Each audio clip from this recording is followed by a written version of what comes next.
Time now for Focus. In Western schools, where education is separated from religious morality, a student could become a terrorist. The words of the principal of a school in India funded by Hindu nationalists. Their influence has grown since Prime Minister Narendra Modi came to power.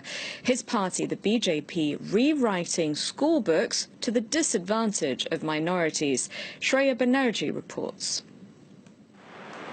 It's test day for these school students. The test with 100 questions on Indian culture is the first of its kind.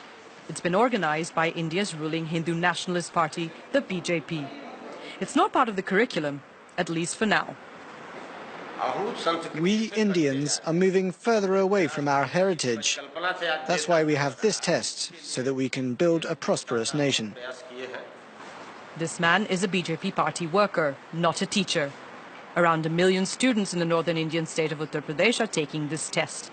The questions are mainly on Hinduism. Where is the only temple of the Hindu god Brahma? When did the Hindu calendar begin? No other religion is mentioned. No mention, for example, of the 300 million Indian Muslims. But the students find nothing amiss. The test is focused on India, Indian poets, Indian movements, wars. We learn about our president, our prime minister, their programs and policies. Whatever we study enters our mind and increases our knowledge so that we can succeed in life. The test organizers are open about their intentions. They want to rewrite history.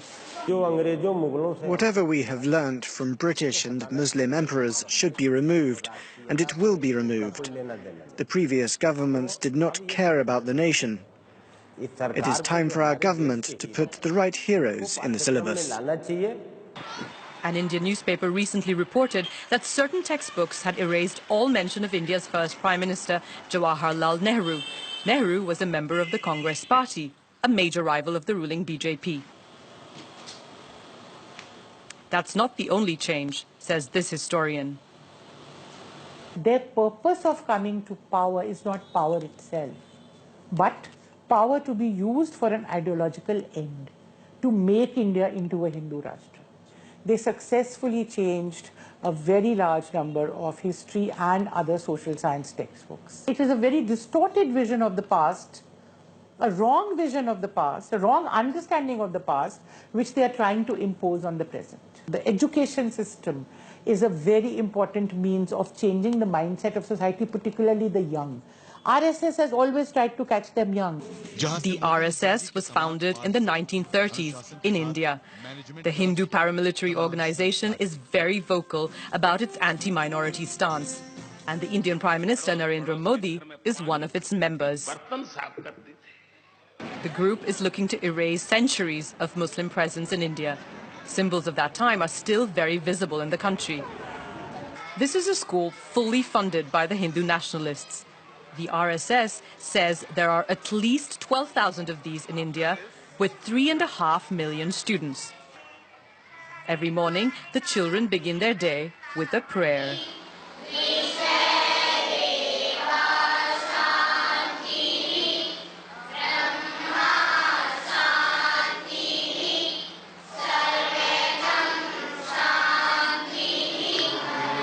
Prayers are followed by a religious ceremony and the principal's speech.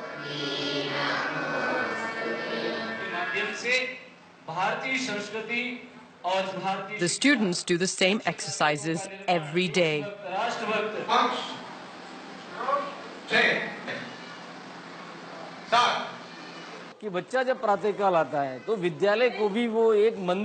For the pupils, the school is a temple. The sacred texts of Mahabharata, Gita and Ramayana are the basis of their education. In Western schools, where education is separated from religious morality, a student could become a terrorist.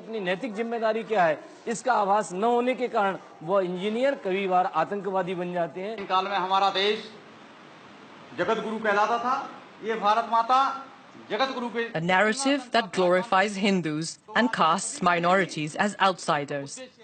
By introducing these ideas in schools through tests and the modification of textbooks, the BJP is looking to influence the thinking of young people.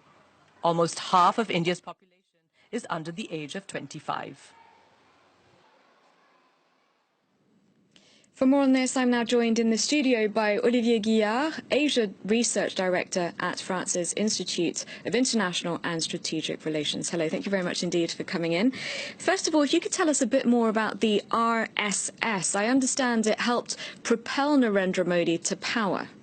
Absolutely. Let's say that this is a kind of sister ship from the current political party that is in power for the last 3 years in India.